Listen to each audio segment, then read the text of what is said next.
Bismillahirrahmanirrahim. Nahmaduhu wa nusalli ala rasulihil karim, amma ba'd. Hadirin yang mulia, Allah Subhanahu wa taala telah menciptakan dunia ini sebagai tempat untuk bekerja dan berusaha. Dan tidak ada satu manusia pun yang tidak berusaha.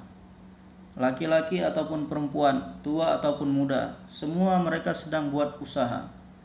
Akan tetapi orang yang paling beruntung adalah orang yang usaha yang dia buat adalah usaha yang benar.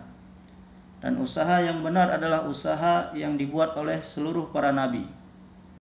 Dan siapa saja yang telah mengambil usaha nabi ini, kemudian telah menjadikan sebagai maksud hidupnya, dan telah berusaha untuk menjadi orang yang buat usaha ini dengan pengorbanan, maka orang ini telah mendapatkan keberuntungan dan kesuksesan. Dan yang terakhir sekali, Allah Subhanahu wa taala telah mengutus baginda Nabi Muhammad sallallahu alaihi wasallam sebagai khatamun nabiyyin, penutup seluruh nabi-nabi. Allah Subhanahu wa taala telah mengutus beliau untuk mengajak seluruh manusia untuk buat satu usaha yang dengannya manusia akan mendapatkan kebahagiaan. Dan beliau telah mengajarkan bagaimana untuk buat usaha ini kepada seluruh manusia di seluruh dunia, dan bagaimana beliau pun telah mengajak supaya seluruh manusia di seluruh dunia menjadikan usaha ini sebagai maksud hidup mereka.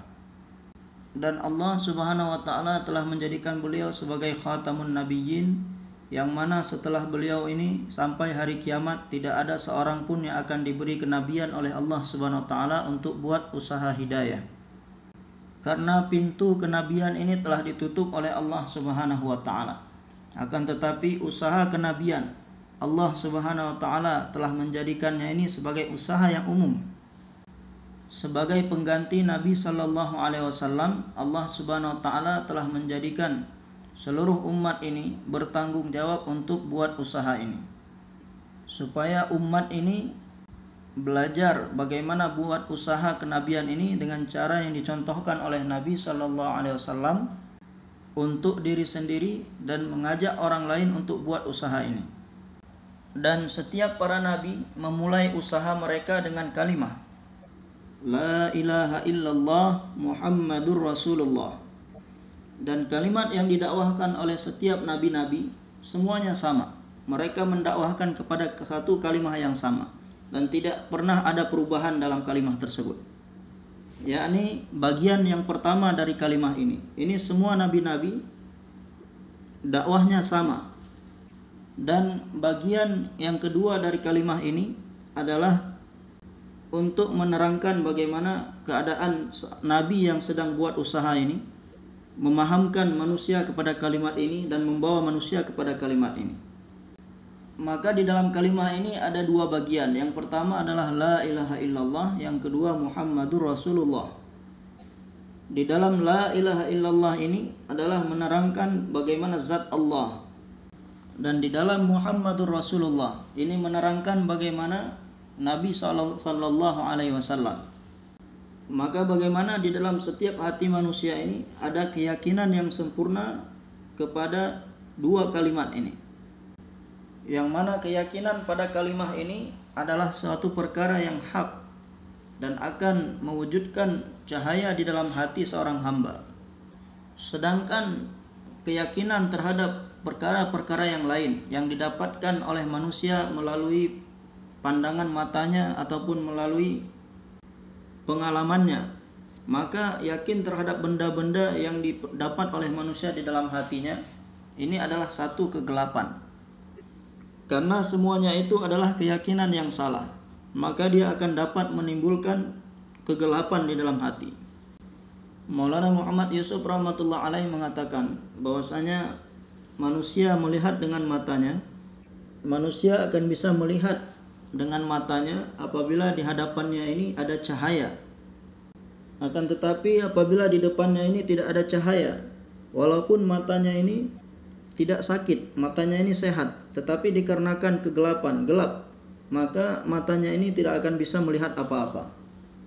Karena jika seseorang ini berjalan di dalam kegelapan di satu tempat yang gelap, walaupun di hadapannya ini ada emas, Ketika kakinya ini tersandung dengan emas, dia akan mengatakan beranggapan bahwasanya itu adalah batu, maka dia tidak akan mengambilnya dan meninggalkannya. Dan kenapa dia ini tidak mengambil emas tadi dan dia anggap itu adalah batu? Karena tidak ada cahaya, karena gelap. Maka keputusan seseorang ketika berada di dalam kegelapan ini adalah kesalahan, salah. Dan mata ini hanya bisa melihat kepada sesuatu yang nampak, hanya bisa melihat yang zahirnya saja, akan tetapi tidak bisa melihat hakikat dari sesuatu. Setiap benda yang ada di hadapan manusia, maka manusia hanya bisa melihat dari luarnya saja, zahirnya saja. Akan tetapi apa hakikat dari benda tersebut, maka ini tidak bisa dijangkau oleh pandangan manusia, mata manusia. Akan tetapi Allah Subhanahu wa taala meletakkan kemampuan di dalam hati manusia, yang mana hati ini bisa mengetahui dan melihat hakikat sesuatu. Maka benda yang paling utama yang ada pada manusia adalah hatinya.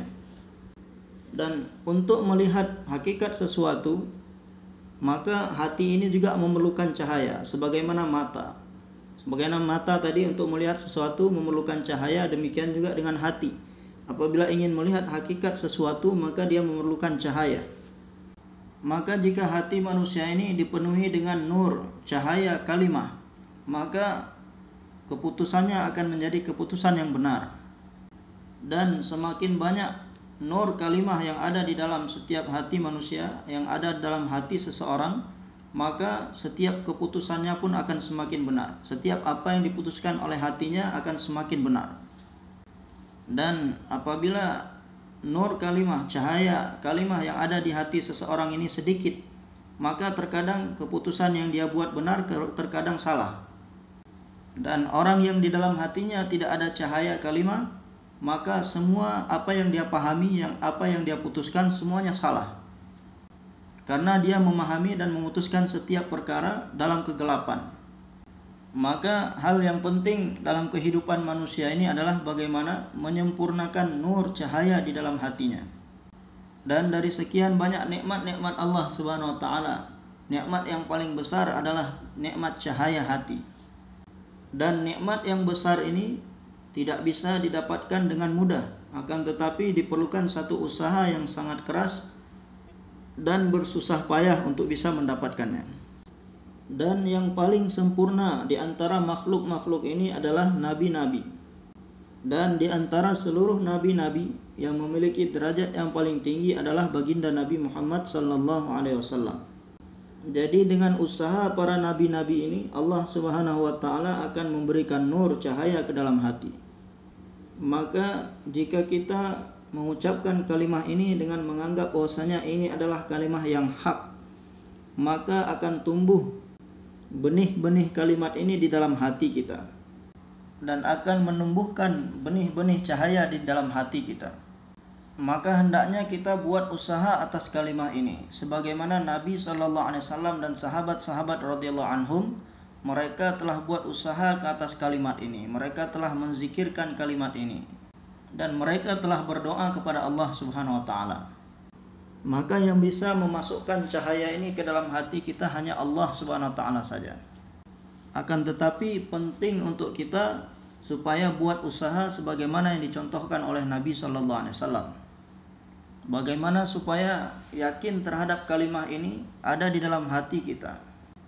Yang mana ini adalah keyakinan yang benar dan akan menimbulkan nur di dalam hati. Dan apa itu keyakinan yang salah? Yakin terhadap selain Allah di dalam hati. Dan apa itu keyakinan selain Allah? Yakni yakin kepada harta, kebendaan dan asbab dan seluruh makhluk. Maka apabila ada keyakinan terhadap makhluk, keyakinan terhadap harta dan kebendaan di dalam hati seseorang, maka hatinya akan menjadi gelap. Karena seluruh harta dan kebendaan dan asbab dan seluruh makhluk ini tidak bisa buat apa-apa. Dan semua yang terjadi ini atas perintah dan kehendak Allah Subhanahu wa taala. Dan zat Allah Subhanahu wa taala ini tidak tampak oleh mata. Dan seluruh kekuasaan dan kehendak Allah Subhanahu wa taala, keputusan Allah Subhanahu wa taala itu juga tidak bisa dilihat oleh mata manusia. dan yang menciptakan seluruh makhluk ini adalah Allah. Tidak ada yang bisa menciptakan makhluk apapun selain Allah Subhanahu wa taala. Makhluk yang besar ataupun yang kecil, langit ataupun bumi, dan gunung-gunung yang ada di atas bumi. Semua makhluk-makhluk dan benda-benda ini, wujud mereka ini atas kehendak dan kudratnya Allah Subhanahu wa taala. Dan tidak ada satu makhluk pun yang bisa mendatangkan atau mewujudkan satu keadaan dan suasana. Karena setiap keadaan dan suasana yang datang ini atas kehendak Allah, keputusan Allah. Dan yang menciptakan keadaan ini juga Allah Subhanahu wa taala. Tidak ada yang bisa menciptakan keadaan selain Allah. Seperti seseorang yang makan, kemudian setelah itu dia sakit perut. Maka yang membuat sakit perut ini bukanlah karena dia makan makanan. Dan ini datangnya dari Allah Subhanahu wa taala atas perintah Allah. Begitu juga rasa lapar. Rasa lapar ini juga datang karena perintah Allah, kehendak Allah. Akan tetapi Allah Subhanahu wa taala menciptakan dunia ini sebagai darul asbab. Ketika lapar datang, maka makanlah makanan yang baik, yang bersih, yang suci dan halal. Akan tetapi nabi-nabi memberitahukan bahwasanya pada hakikatnya lapar itu hilang bukan dari disebabkan makanan. Akan tetapi atas kehendak Allah, atas perintah Allah. Kemudian ketika sedang berada dalam keadaan lapar, maka orang ini akan lemah. Dan lemah ini pun datangnya dari Allah Subhanahu wa taala. Kemudian setelah dia ini makan, maka dia pun kembali menjadi kuat. Dan kekuatan ini bukan datang dari makanan tetapi datang atas perintah Allah. Demikian juga rasa haus. Rasa haus ini datang atas perintah Allah. Dan ketika seseorang ini kehausan, dia minum air, kemudian hausnya hilang. Maka hausnya ini bukan air yang menghilangkan tetapi hilang atas kehendak Allah, hukum Allah. Supaya setiap saat kita hanya yakin kepada kudratullah, kekuasaan Allah. Sedangkan asbab-asbab ini diciptakan oleh Allah Subhanahu wa taala untuk satu hikmah dan satu kebaikan bagi manusia. Dan nabi-nabi telah memberitahukan hakikatnya. Maka Nabi SAW memerintahkan kepada seseorang setiap kali makan setelahnya hendaknya membaca doa. Segala puji bagi Allah Subhanahu wa taala yang telah mengenyangkan perut kami dan telah menghilangkan rasa lapar kami dan telah menghilangkan rasa haus. Jadi Allah yang telah menghilangkan rasa lapar dan haus, bukanlah makanan ataupun minuman. Karena Allah Subhanahu wa taala tidak berhajat kepada asbab. Sebaliknya semua asbab-asbab ini berhajat kepada Allah. Jika Allah Subhanahu wa taala berkehendak, maka asbab ini bisa memberikan manfaat. Tetapi jika Allah Subhanahu wa taala tidak berkehendak, maka asbab tidak bisa buat apa-apa. Jadi iman itu adalah memenuhi hati kita ini dengan keyakinan yang sempurna terhadap zat dan sifatnya Allah, dan mengeluarkan keyakinan yang salah dari dalam hati dengan cara mendakwahkan kalimah, menafikan apa saja yang selain Allah Subhanahu wa taala, dan mengatakan bahwasanya hanya Allah Subhanahu wa taala yang berbuat segala-galanya. Maka setiap hari kita usahakan 4 jam, 5 jam sampai 6 jam buat dakwah, baik ketika kita sedang keluar ataupun sedang di makam. Karena yang hari-harinya kita saksikan, kita lihat dan kita rasakan bahwasanya semua asbab-asbab ini mendatangkan faedah. Dan ini semua adalah bertentangan dengan hakikat. Maka apabila setiap hari kita luangkan waktu kita untuk buat dakwah, maka akan masuk yakin yang benar ke dalam hati kita dan akan makin bertambah. Di rumah-rumah juga kita hidupkan dakwah, menafikan selain Allah. Harta dan kebendaan tidak bisa buat apa-apa. Hanya Allah Subhanahu wa taala yang berbuat segala-galanya dengan kudratnya. Dan Allah Subhanahu wa taala memutuskan sesuatu tidak berhajat kepada asbab apapun, karena Dia adalah zat yang as-samad, tidak bergantung kepada apapun. Dan Allah Subhanahu wa taala Maha berkuasa untuk mewujudkan segala sesuatu tanpa asbab apapun. Dan Allah Subhanahu wa taala pun berkuasa untuk mewujudkan sesuatu bertentangan dengan asbab, supaya kita yakin yang sempurna kepada kekuasaan Allah. dengan kita ini sering menyampaikan, membicarakan semua kisah-kisah yang di dalamnya Allah Subhanahu wa taala menampakkan kekuasaannya, baik itu tanpa asbab ataupun bertentangan dengan asbab. Di setiap rumah dan di setiap masjid, di setiap tempat supaya hidup dakwah. Dan kisah-kisah yang paling benar ini ada di dalam Quran dan hadis. Kita bayangkan kisah-kisah yang ada di dalam Quran dan hadis. Di dalam Al-Quran, satu kisah mengenai Bani Israel. Satu pasukan tentara keluar untuk menghadapi orang-orang kafir. Dan amirnya ketika itu bernama Talut. Berjumlah 70.000 orang. Maka ketika perjalanan mereka tidak menemukan air sedikit pun, sehingga seluruh pasukan merasa kehausan. Maka kemudian amirnya mengiklankan bahwasanya kita akan melewati sebuah sungai yang penuh dengan air. Akan tetapi itu adalah merupakan suatu ujian kesabaran buat kita. Maka orang yang berada di derajat yang paling utama di antara kalian adalah yang menyeberangi sungai tersebut tanpa meminum airnya setetes pun. Kemudian yang kedua adalah orang yang minum dari sungai tersebut hanya dengan satu tangan. Ini mengambil air tersebut dengan tangannya, kemudian meminumnya dan tidak mengulanginya lagi. Hanya satu kali saja diizinkan. Kemudian siapa saja yang minum sebanyak-banyaknya dari sungai tersebut, maka dia akan keluar dari pasukan ini.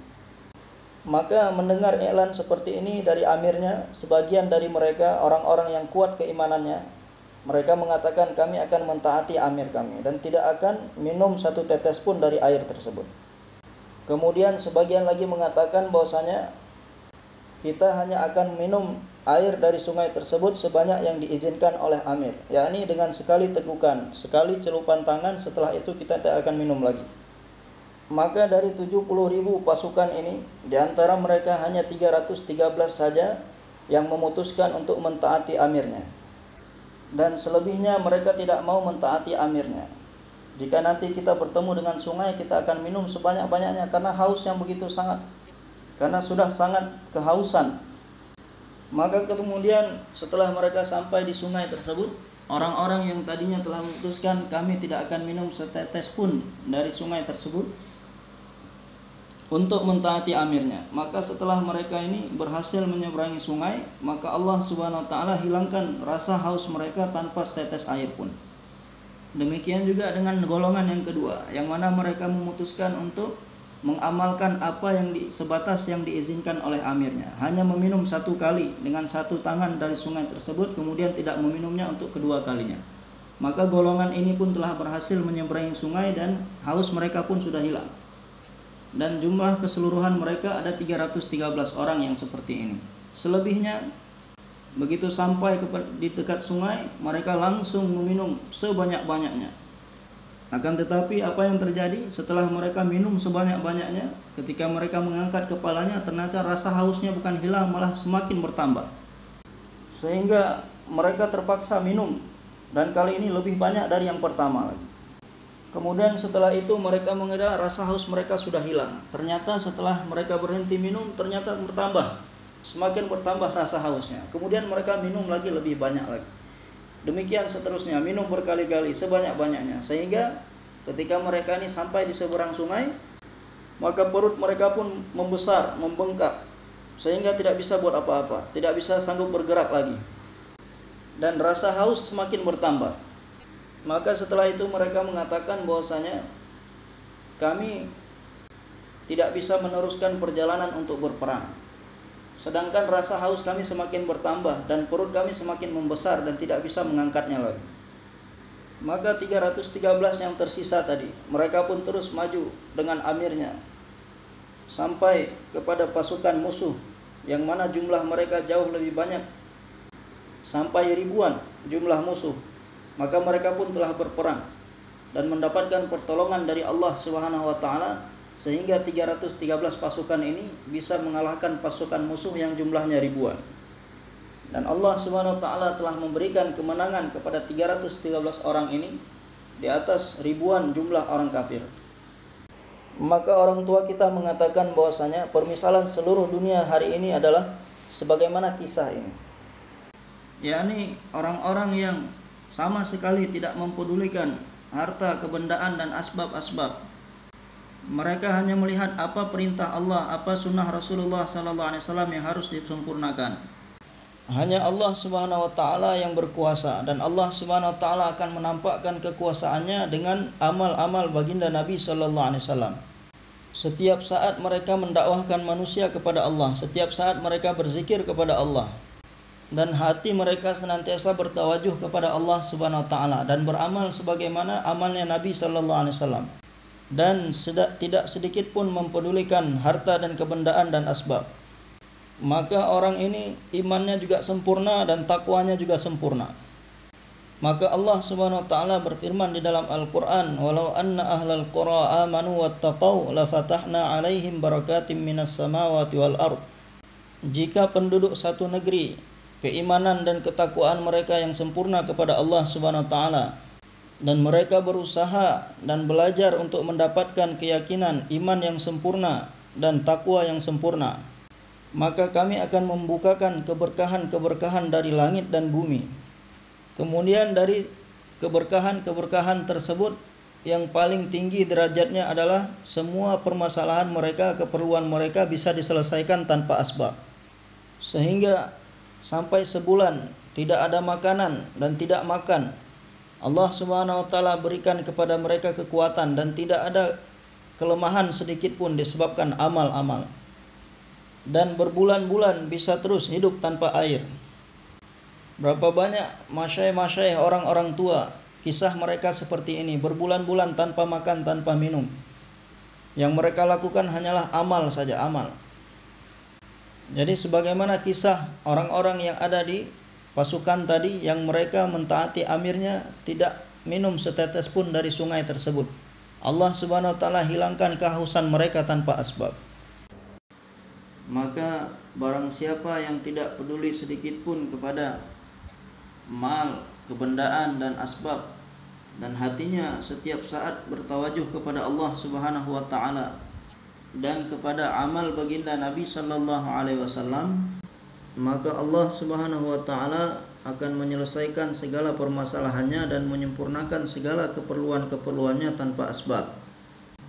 Dan dengan iman dan takwa yang sempurna, dan iman yang sempurna adalah hati seseorang tidak tawajuh kepada kebendaan dan harta sedikit pun setiap saat dan keadaan, dan tidak terkesan sedikit pun kepada makhluk selain Allah. Walaupun diberikan harta yang banyak oleh Allah Subhanahu wa taala, akan tetapi hatinya mengatakan bahwasanya harta ini berhajat kepada Allah. Jika Allah berkehendak, dia bisa memberikan manfaat. Jika Allah tidak berkehendak, tidak bisa buat apa-apa. Dan dia tidak yakin sedikit pun dengan harta dan kebendaan yang banyak dia miliki akan menyelesaikan permasalahannya. Dan walaupun tidak punya harta dan asbab sedikit pun, hatinya tetap bertawajuh kepada Allah Subhanahu wa taala. Bahwasanya tanpa asbab sedikit pun Allah Subhanahu wa taala berkuasa atas segala sesuatu. Dan Allah akan tampakkan kekuasaannya melalui amal-amal Nabi sallallahu alaihi wasallam. Maka Allah Subhanahu wa taala akan membukakan pintu-pintu keberkahan kepada orang ini, dan Allah akan selesaikan segala permasalahannya tanpa asbab. Dan terkadang Allah Subhanahu wa taala berikan kepadanya asbab tanpa buat usaha, dan tanpa usaha apapun dia akan mendapatkan harta. Dan terkadang dengan asbab yang sedikit yang Allah Subhanahu wa taala berikan, tetapi di dalamnya terdapat banyak keberkahan-keberkahan. Sebagaimana orang-orang tadi yang mereka hanya meminum satu teguk daripada sungai tersebut sesuai dengan perintah amirnya. Maka walaupun hanya minum sedikit, Allah Subhanahu wa taala selesaikan permasalahan, Allah hilangkan rasa haus mereka. Dan dengan keberkahan amal-amal yang dikerjakan oleh orang ini, Allah Subhanahu wa taala selesaikan permasalahannya. Terkadang tanpa asbab sedikit pun, dan terkadang tanpa buat usaha, Allah Subhanahu wa taala berikan, sediakan kepadanya asbab. Dan terkadang dengan harta ataupun asbab yang sedikit, Dengan keberkahan iman dan amal, Allah Subhanahu wa taala akan cukupkan untuk segala-galanya. Dan kemudian orang-orang yang meninggalkan amal dan tidak tawajuh sedikit pun kepada Allah Subhanahu wa taala, setiap saat tawajuhnya hanya kepada harta dan kebendaan dan asbab, dan senantiasa berusaha memperbanyak harta dan kebendaan dan asbab, maka semakin banyak harta dan asbab yang dia dapatkan, maka kesusahan dan kegelisahan pun bertambah banyak dalam kehidupannya. Dan pintu-pintu musibah akan terbuka dalam kehidupannya karena dia meninggalkan amal-amal. Setiap saat dan keadaan berada dalam kegelisahan, bahkan tidak bisa tidur di malam hari, padahal dia memiliki harta, kebendaan dan asbab yang begitu banyak. Dan terkadang karena setiap saat berada di dalam kegelisahan, orang seperti ini pun bisa sampai bunuh diri. Maka dunia ini berjalan karena keberkahan amal baginda Nabi Muhammad sallallahu alaihi wasallam. Maka hadirin yang mulia, bagaimana kita menjadikan, berusaha untuk bagaimana keimanan kita ini sempurna dan keyakinan kita terhadap qudratullah, kuasanya Allah ini sempurna. Caranya adalah dengan amal-amal dakwah. Kita sebagai pengganti Nabi sallallahu alaihi wasallam. Dan Rasulullah sallallahu alaihi wasallam telah buat ini dakwah kepada kalimah dari awal sampai akhir, sehingga mengenai dakwah ini dikatakan qul hadhihi sabili ad'u ilallah, bahwasanya ini adalah jalan hidupku, yakni menyeru seluruh manusia kepada Allah Subhanahu wa taala dengan basirah, dan ini adalah jalanku dan jalan orang-orang yang mengikutiku, setiap orang yang beriman kepada kenabianku. Maka ulama mengatakan bahwasanya orang yang tidak buat dakwah setiap hari dan tidak menjadikan dakwah ini sebagai maksud hidupnya, maka seolah-olah ini dia bukan pengikut Nabi sallallahu alaihi wasallam. Karena jalannya orang yang mengikuti Nabi sallallahu alaihi wasallam adalah berdakwah dalam keadaan apa saja. Dan ketika berdakwah ini yang ditargetkan adalah hati sendiri. Dan ketika seseorang berdakwah dan tidak menjadikan hatinya sendiri sebagai target, maka dia tidak akan mendapatkan manfaat dari dakwahnya. Akan tetapi orang yang mendengarkan dakwahnya dengan tawajuh, dia akan mendapatkan manfaat. Maka setiap kali buat dakwah, menganggap bahwasanya saya yang paling perlu kepada perkara ini, dan menjadikan hati sendiri targetnya. Ketika kita berdakwah menyebutkan bahwasanya harta dan kebendaan ini tidak bisa buat apa-apa, hanya Allah Subhanahu wa taala saja yang maha segala-galanya. Karena itu semua adalah sebab, bukan Rabb. Dan yang menyelesaikan permasalahan bukanlah sebab, akan tetapi yang menyelesaikan masalah ini atas keputusan Rabb. Dan zatnya Rabb ini adalah As-Samad, tidak bergantung pada siapapun. Jika dia ini berkehendak, maka asbab bisa menyelesaikan masalah. Dan jika Allah Subhanahu wa taala tidak menghendaki asbab, maka tanpa asbab pun bisa menyelesaikan masalah. Dan jika Allah Subhanahu wa taala berkehendak, bertentangan dengan asbab pun, maka Allah akan selesaikan permasalahan sebagaimana yang diperintahkan dan dikehendaki oleh Allah Subhanahu wa taala. Sebagaimana kisah-kisah yang Allah Subhanahu wa taala ceritakan di dalam Al-Qur'an. Maka kisah-kisah ini bagaimana kita renungkan dalam kesendirian. Kisah yang selanjutnya adalah kisah Nabi Ibrahim alaihissalam. Pada ketika itu raja yang berkuasa di seluruh dunia adalah Namrud. Dikatakan bahwasanya dia ini berkuasa di seluruh dunia dan tidak ada yang mampu melawan kekuasaannya. Maka syaitan pun telah memperdayai Namrud ini dan mengatakan bahwasanya kamu adalah Rabb. Jadi banyak raja-raja yang seperti ini sampai mereka ini gila sehingga menyekutukan dirinya dengan Allah. Jadi menyekutukan sesuatu dengan Allah Subhanahu wa taala ini adalah satu dosa yang paling besar. Akan tetapi yang jauh lebih besar dari itu lagi, mengaku diri sendiri sebagai Tuhan. Maka Namrud pun telah mengakui dirinya sebagai Tuhan. Maka kasih sayang Allah Subhanahu wa taala adalah jika ada seorang hamba yang jatuh kepada kesesatan yang paling dalam, yang paling besar, maka Allah Subhanahu wa taala pun mengutus kepadanya nabi yang paling besar. Sehingga nabi ini bisa menyelamatkan hamba tersebut daripada kehancuran dan membawanya kepada keselamatan. Maka pada masa itu Allah Subhanahu wa taala telah mengutus Nabi Ibrahim alaihissalam, dan bapak beliau ini sendiri adalah salah satu menteri daripada Namrud. Maka beliau pun mulai mengiklankan la ilaha illallah Ibrahim Khalilullah, bahwasanya yang berhak disembah adalah hanya Allah Subhanahu wa taala saja, bukan Namrud, dan tidak ada satupun yang berhak disembah selain Allah. Dan bagaimana beribadah kepada Allah Subhanahu wa taala, menyembah Allah Subhanahu wa taala, maka Allah telah menjadikanku sebagai khalil, kekasihnya, dan telah mengutus aku kepada kalian. Maka bagaimana supaya kalian beribadah menyembah Allah Subhanahu wa taala sebagaimana yang aku katakan, bahwasanya yang berhak disembah hanyalah Allah Subhanahu wa taala, bukan lain-lainnya. Dan beliau pun mulai mengiklankan sesuatu yang menentang Namrud. Maka semuanya pun telah menjadi musuh beliau. Maka orang-orang pun mengatakan bahwasanya dia ini telah menentang Rabb kita. Maka bagaimana kita bisa membunuhnya? Dan kita bisa memberikan pelajaran kepada orang ini. Dan mereka pun telah berpikir bagaimana supaya mereka ini menyalakan api yang begitu besar dan melemparkan Ibrahim alaihissalam ke dalamnya. Maka mereka pun telah mengumpulkan kayu bakar, kayu-kayu sampai seperti gunung. Kemudian mereka telah membakarnya. Dan Ibrahim alaihissalam pun telah ditangkap. Dan mereka telah mengikat tangan dan kaki Ibrahim alaihissalam, dan mereka pun melemparkan Ibrahim alaihissalam ke dalam api. Akan tetapi iman yang dimiliki oleh Nabi Ibrahim alaihissalam, iman yang begitu kuat di dalam hatinya, sehingga tidak merasakan kegelisahan ataupun ketakutan sedikit pun. Jadi api ini tidak bisa buat apa-apa, dan rencana mereka pun tidak bisa buat apa-apa. Dan apa yang akan terjadi adalah apa yang sudah ditetapkan oleh Allah Subhanahu wa taala.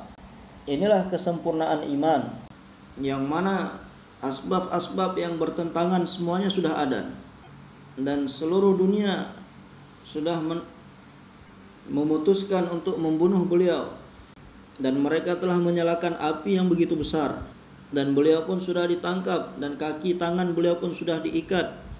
Akan tetapi hati Ibrahim alaihissalam tetap bertawajuh hanya kepada Allah. Maka di kitab-kitab dituliskan bahwasanya sehingga melihat keadaan Ibrahim alaihissalam pun malaikat merasa gelisah. Mereka mengatakan bahwasanya ya Allah, hanya satu saja hambamu, kekasihmu yang ada di dunia saat ini, yang mana dia senantiasa mendakwahkan kalimah, dan semua orang sedang berusaha untuk membunuhnya. Maka izinkanlah kami untuk menolongnya. Maka Allah Subhanahu wa taala berfirman, pergilah, jika hambaku ingin pertolongan dari kalian, silahkan, tolonglah dia. Maka datanglah malaikat di hadapan beliau. Dan malaikat ini Allah Subhanahu wa taala ciptakan tidak tampak oleh manusia. Dan malaikat-malaikat ini terkadang diutus oleh Allah Subhanahu wa taala untuk membantu kekasihnya, nabi-nabinya. Sebagaimana ketika terjadi peperangan Badar, Allah Subhanahu wa taala telah mengirim malaikat kepada pasukan Nabi sallallahu alaihi wasallam, karena pasukan beliau waktu itu kecil, jumlahnya sedikit. Maka dikatakan peperangan pertama dalam Islam adalah peperangan Badar, dan di dalamnya malaikat benar-benar datang untuk menolong umat Islam dan ikut langsung dalam berperang. Dan malaikat-malaikat telah membunuh orang-orang kafir. Kemudian banyak dari orang-orang kafir ketika itu telah menjadi tawanan. Maka datanglah malaikat di hadapan Nabi Ibrahim alaihissalam. Mereka mengatakan, wahai Ibrahim, bahwasanya kami datang untuk menolongmu. Perintahkan apa saja kepada kami, kami akan menyempurnakannya, kami akan melakukannya. Maka beliau pun bertanya kepada malaikat, apakah kalian datang atas perintah Allah Subhanahu wa taala? Maka malaikat mengatakan, tidak, kami datang atas keinginan kami sendiri, dan kami meminta izin kepada Allah Subhanahu wa taala, dan Allah telah mengizinkan kami. Maka ketika itu pun beliau menganggap bahwasanya ini merupakan satu ujian dari Allah Subhanahu wa taala. Maka beliau mengatakan bahwasanya saya tidak memerlukan bantuan kalian. Jadi begitu kuat keimanan yang ada dalam Ibrahim alaihissalam, yang mana tawajuhnya hanya kepada Allah Subhanahu wa taala, bahkan malaikat pun telah ditolak oleh beliau. Maka ketika itu begitu besar api yang mereka nyalakan, dan mengeluarkan panas yang begitu kuat sekali, sehingga tidak ada satu burung pun yang bisa lewat di atas api tersebut. Jika ada burung yang lewat di atasnya, maka dia akan mati terbakar. Akan tetapi ketika orang-orang kafir tersebut melempar Ibrahim alaihissalam ke dalam api, maka di dalam hadis disebutkan bahwasanya ketika itu mulut Ibrahim alaihissalam mengucapkan hasbiyallah wa ni'mal wakil. Hasbiyallah wa ni'mal wakil. Terserah kalian mau buat apa, akan tetapi cukup hanya Allah Subhanahu wa taala saja bagiku. Dan Allah Subhanahu wa taala adalah zat yang memberikan pertolongan dengan sebaik-baiknya dengan kudratnya. Jadi lisan beliau berzikir seperti ini dan hati beliau bertawajuh hanya kepada Allah. Dan Maulana Muhammad Yusuf rahmatullah alaih mengatakan bahwasanya di dalam hati Ibrahim alaihissalam tidak ada kesan sedikit pun kepada selain Allah. Bahwasanya semua apa saja yang beliau hadapi ketika itu, semua tidak bisa buat apapun dan tidak akan bisa mendatangkan kerugian ataupun melukai sedikit pun. Dan apa yang telah mereka rencanakan ini sedikit pun tidak bisa memberikan apa-apa kepadanya. Apa yang akan terjadi kepada beliau adalah apa yang telah diputuskan oleh Allah, dikehendaki oleh Allah. Maka Allah Subhanahu wa taala pun ketika menyelamatkan Ibrahim alaihissalam tidak menggunakan selain Allah. Allah Subhanahu wa taala tampakkan langsung kekuasaannya. Maka ketika Ibrahim alaihissalam sudah mendekati api, Allah Subhanahu wa taala berfirman, "Qulna ya naru kuni bardaw wa salaman ala Ibrahim." Kami memerintahkan kepada api, dinginlah engkau untuk Ibrahim alaihissalam, yang mana pada awal mulanya api tadi berubah menjadi dingin sehingga Nabi Ibrahim alaihissalam menggigil sebagaimana orang menggigil ketika musim dingin. Kemudian Allah Subhanahu wa taala memerintahkan, jadilah kamu dingin yang memberikan kenyamanan. Maka ketika datang perintah salaman, maka api tadi pun dinginnya berkurang. Dan beliau pun tinggal dengan tenang di dalam api. Dan angin sejuk pun bertiup kepada beliau sehingga menjadikan hati beliau ini senang. Maka setelah itu ketika ada seorang yang bertanya kepada beliau, kapan beliau ini merasakan kenikmatan dan kebahagiaan yang besar dalam kehidupannya, maka beliau mengatakan bahwasanya aku tidak pernah merasakan kenikmatan yang lebih besar, melebihi ketika aku dilempar oleh orang-orang ke dalam api. Inilah kekuasaan Allah Subhanahu wa taala. Asbab-asbab kehancuran yang disediakan oleh orang-orang kafir, Allah Subhanahu wa taala telah menjadikan asbab-asbab kehancuran tadi menjadi asbab kenyamanan dan mendapatkan kenikmatan kepada beliau. Maka orang tua kita mengatakan bahwasanya segala macam asbab-asbab yang dimiliki oleh orang-orang batil dalam melawan perkara yang hak, jangan sampai kita terkesan sedikit pun kepada asbab-asbab yang mereka punya.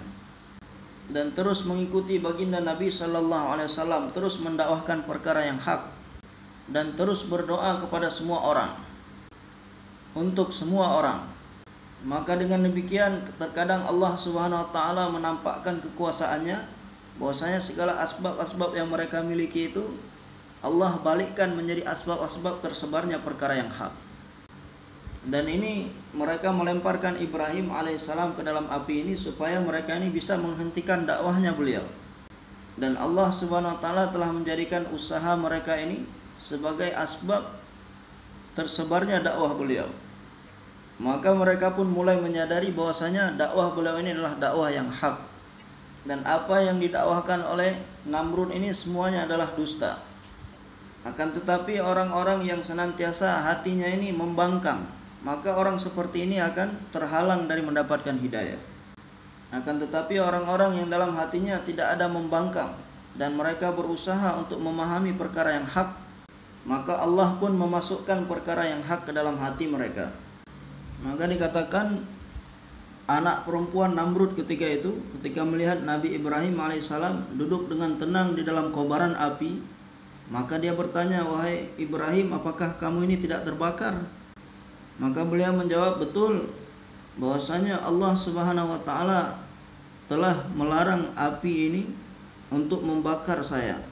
Dialah Allah Subhanahu wa taala yang mana aku menyerukan, mengajak kamu untuk beriman kepadanya.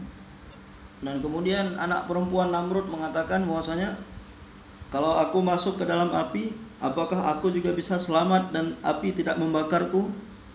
Maka beliau mengatakan, tentu, tapi sebelumnya kamu harus mengucapkan kalimah yang aku dakwahkan kepadamu. La ilaha illallah Ibrahim Khalilullah. Bacalah kalimah ini dan tanamkanlah di dalam hati bahwasanya ini adalah kalimah yang hak.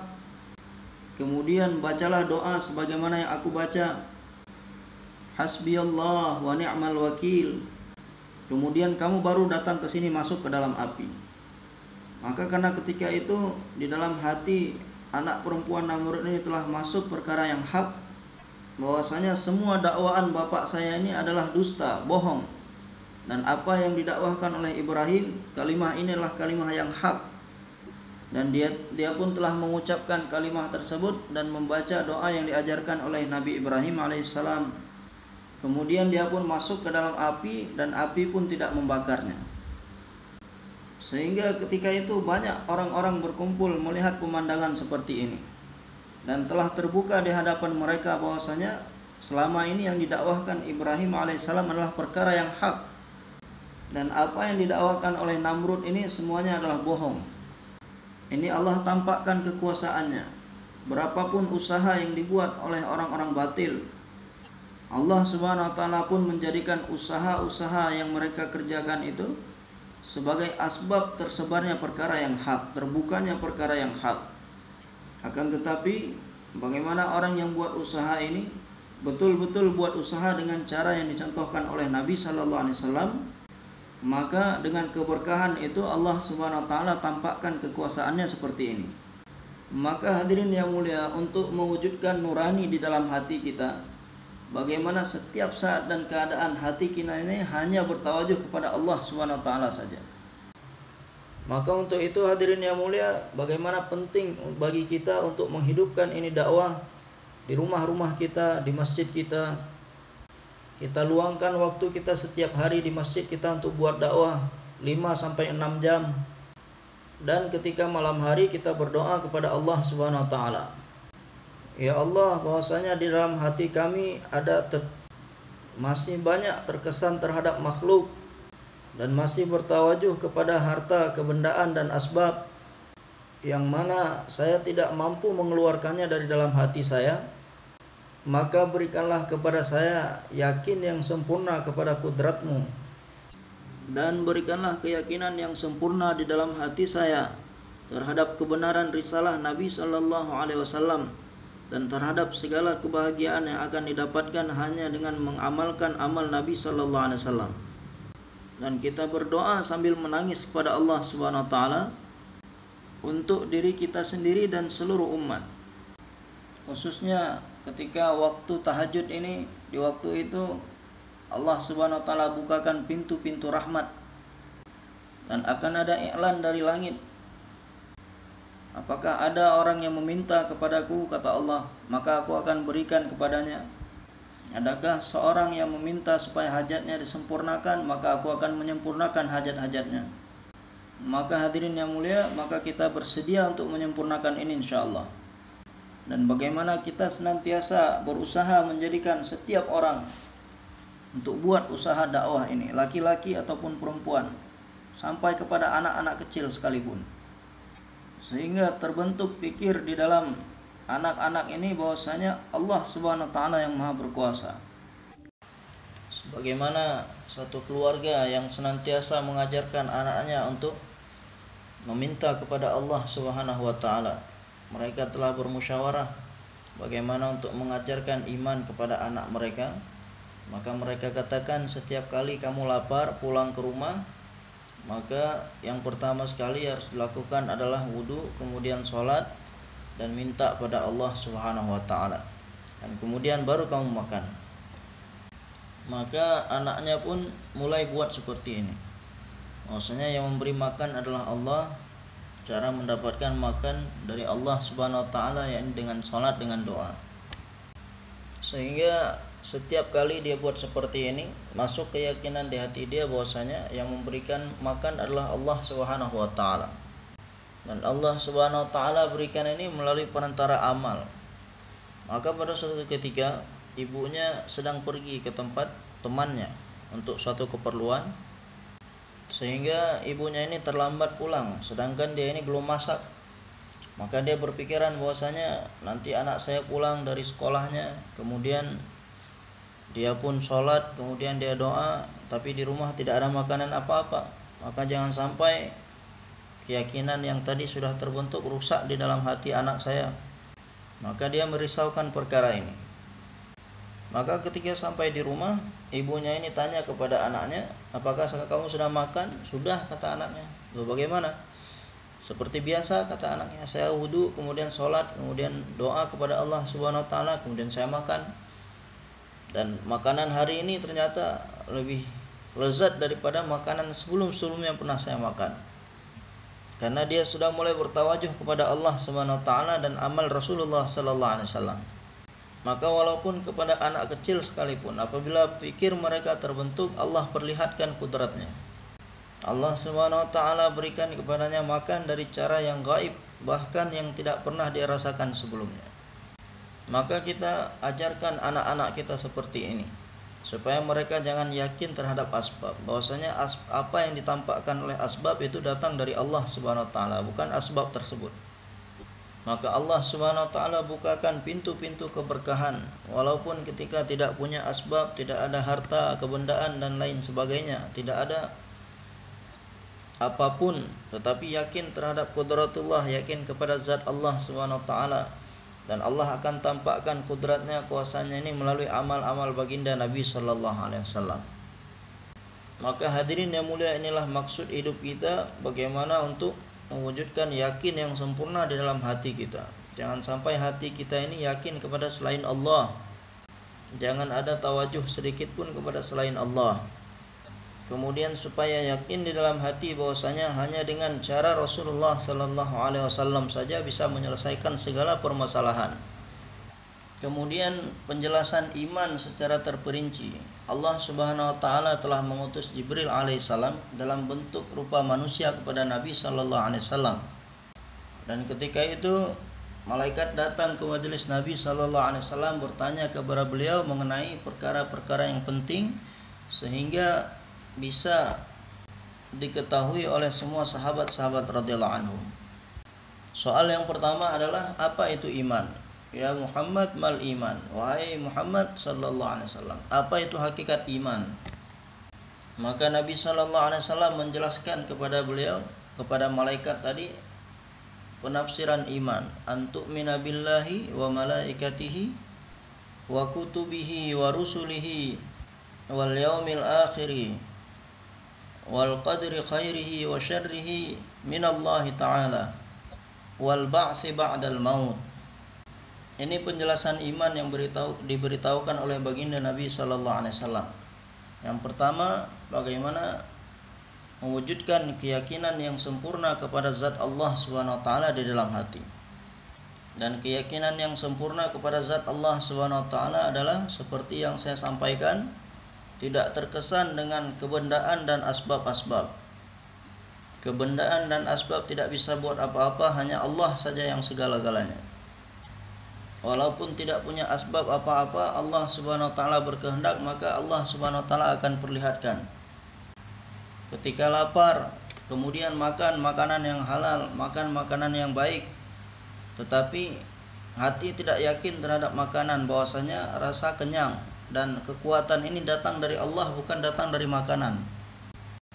Dan bukan berarti kita ini tidak diperbolehkan menggunakan asbab, bahwasanya asbab ini tidak bisa buat apa-apa. Untuk apa menggunakan asbab? Tinggalkan saja, bukan. Karena dunia ini dijadikan oleh Allah Subhanahu wa taala sebagai darul asbab. Tetap diperintahkan supaya kita ini mencari asbab ini dengan cara yang diperbolehkan, yang dihalalkan, kemudian menggunakan asbab yang telah kita dapatkan. Akan tetapi ketawajuhan hati kita kepada siapa? Kepada Allah Subhanahu wa taala. Jadi yakin yang sempurna kepada zat dan sifat Allah Subhanahu wa taala masuk ke dalam hati dan yakin kepada selain itu semua supaya keluar dari dalam hati. Maka untuk perkara ini kita mesti buat usaha dakwah setiap hari. Orang-orang rumah kita juga kita jadikan mereka orang yang buat usaha dakwah setiap hari. Demikian juga di masjid kita buat dakwah. Hidupkan suasana dakwah di masjid dan di rumah. Kemudian di waktu tahajud kita bangun berdoa kepada Allah Subhanahu wa taala, salat tahajud dan berdoa kepada Allah. Kemudian yang kedua, yakin kepada malaikat-malaikat, bahwasanya malaikat ini adalah sesuatu yang gaib dan diciptakan oleh Allah Subhanahu wa taala. Ini merupakan ciptaan Allah Subhanahu wa taala yang tidak tampak oleh mata kita. Supaya kita meyakini bahwasanya malaikat-malaikat ini adalah hak, yang mana semua malaikat telah ditetapkan tugasnya oleh Allah Subhanahu wa taala. Ada malaikat yang ditugaskan untuk menyampaikan rezeki, sehingga setiap biji-bijian dari makanan ini, setiap satu biji dari makanan ini ada malaikat penjaganya, yang mana malaikat ini akan terus menjaga biji tersebut sampai biji tersebut datang sampai kepada pemiliknya. Nama siapa yang telah ditulis di sana, rezeki siapa yang telah ditulis di sana, dia akan terus menyertainya sampai kepada orang yang dituju. Misalnya biji-bijian dari pertanian, persawahan yang ada di Punjab ini, jika di dalamnya ada nama seseorang yang tinggal di Karachi sana, maka biji-bijian tadi akan sampai kepada rumah orang yang ada di Karachi sana dan tidak akan salah, tidak akan pergi kepada tempat yang lain. Jadi malaikat-malaikat ditugaskan oleh Allah Subhanahu wa taala untuk menyampaikan rezeki manusia. Ada yang ditugaskan untuk menurunkan hujan, ada yang ditugaskan untuk meniupkan angin, ada yang ditugaskan untuk memasukkan ruh, dan ada yang ditugaskan untuk mengeluarkan ruh. Yang mana malaikat yang ditugaskan untuk mencabut ruh ini, maka sebanyak manapun orang-orang memusuhi seseorang tadi, apabila belum lagi ditetapkan, belum lagi datang waktunya untuk dicabut nyawa, maka bahaya apapun yang mengelilinginya dia tidak akan mati.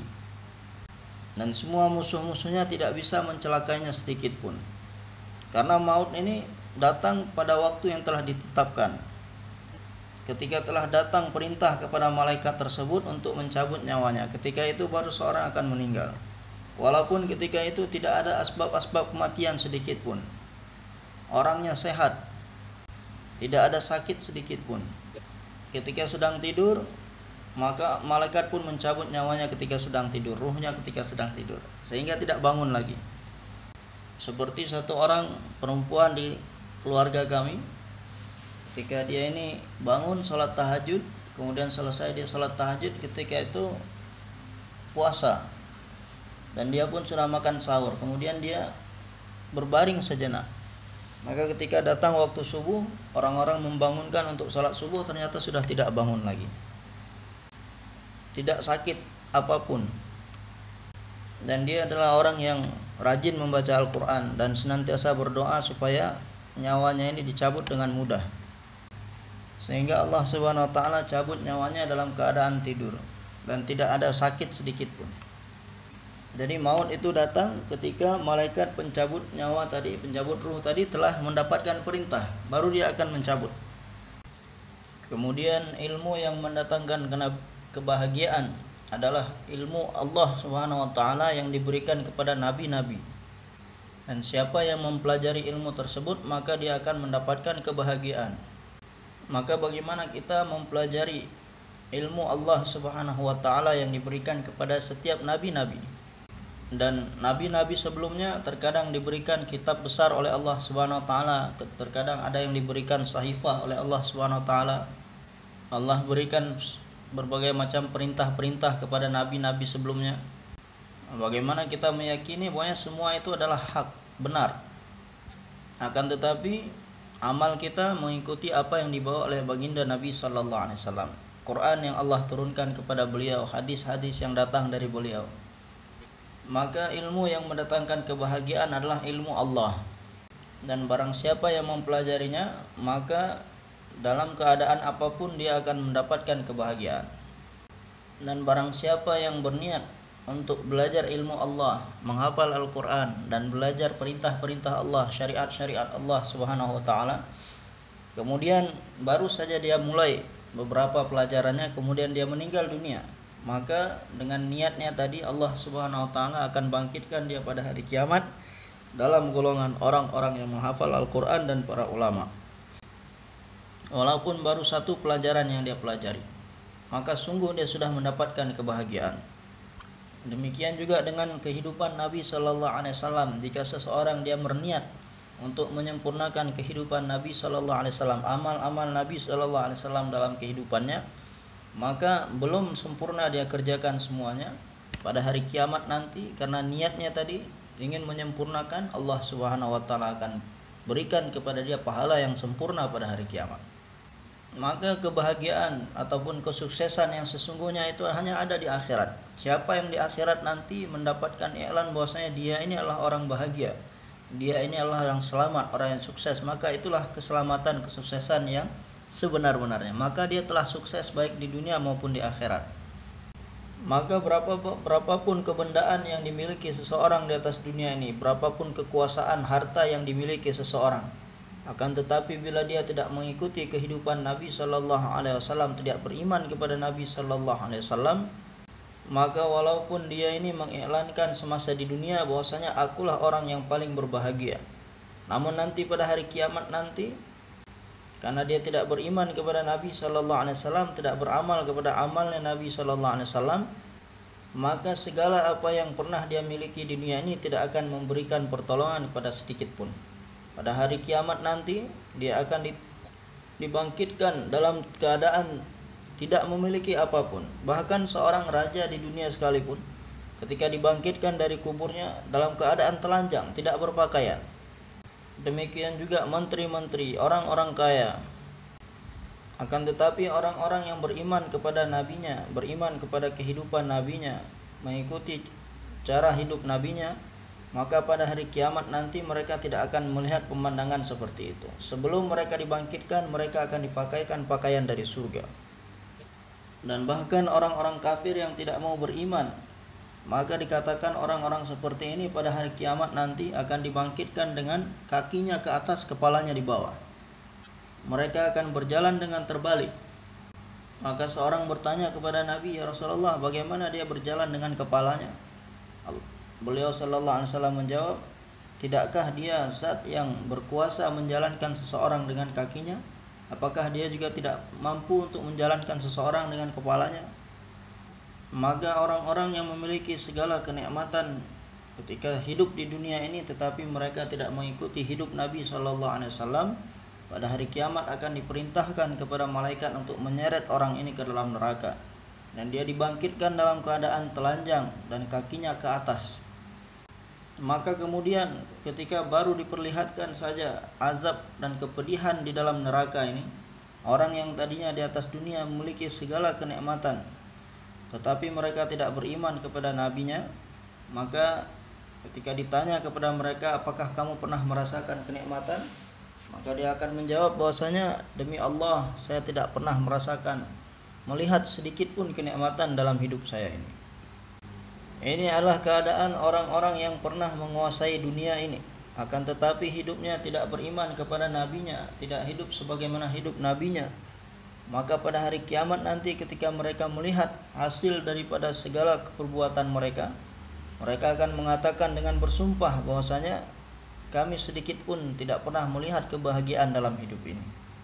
Oleh karena itu ulama mengatakan bahwasanya kenikmatan dunia ini adalah setetes air, akan tetapi azab di neraka nanti adalah lautan.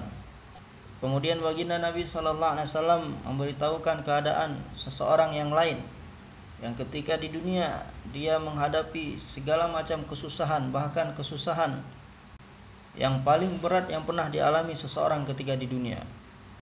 Akan tetapi dia senantiasa hidup mengikuti jejak langkah nabinya. Dan orang ini seumur hidupnya tidak pernah membangun rumah, tidak pernah punya rumah untuk ditinggali, dan tidak pernah punya pakaian. Dan seumur hidup dia tidak pernah memasukkan makanan-makanan yang lezat untuk mengenyangkan perutnya. Akan tetapi dia tidak pernah meninggalkan cara hidup nabinya, terus bersabar dan menghidupkan sunnah-sunnah Nabi sallallahu alaihi wasallam. Maka pada hari kiamat nanti orang seperti ini akan dimasukkan ke dalam surga dan diberikan derajat yang paling tinggi.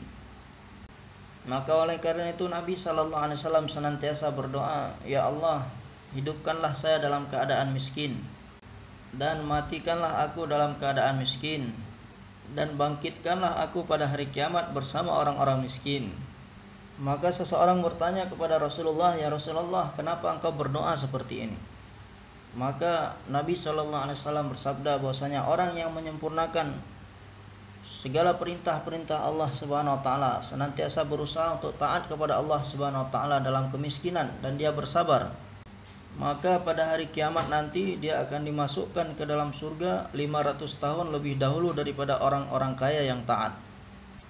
Dan miskin itu adalah orang yang tidak memiliki apa-apa. Setiap apa saja yang datang, harta yang datang, dia infakkan semuanya untuk ridha Allah Subhanahu wa taala.